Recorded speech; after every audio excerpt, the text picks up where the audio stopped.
Ito ang aming paaralan. Dito kami kumukuha ng mga aral na maaari naming maidala sa aming destinasyon para maabot namin ang aming mga pangarap. Alam naming mahirap man ang aming pagdadaanan, pero alam namin na mayroon sa amin na tutulong para aming mapagtagumpayan ang aming pangarap. Alam naming wala kaming sapat na lakas para harapin ang mga hamon na dumarating sa aming buhay.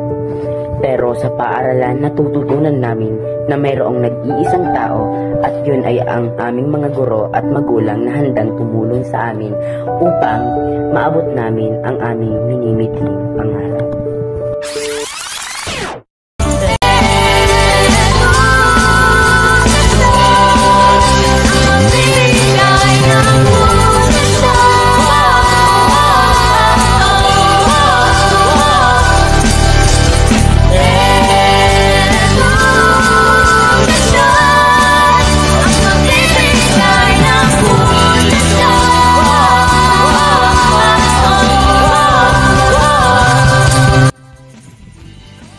Para sa inyo, ano ang kahulugan ng edukasyon?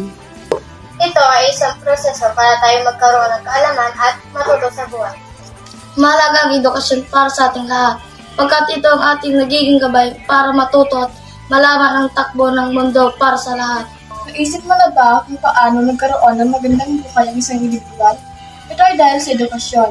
Kailangan natin ito para umunlad sa buhay. Kailangan natin ito para magtagumpay sa buhay.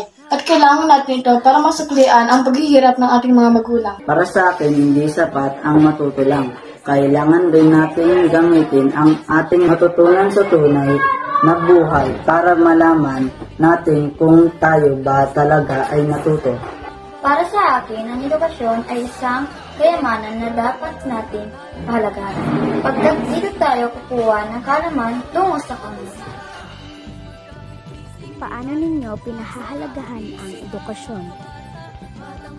Para sa akin, pinahahalagahan ko ang edukasyon sa pamamagitan ng pagtutok sa aking pangarap.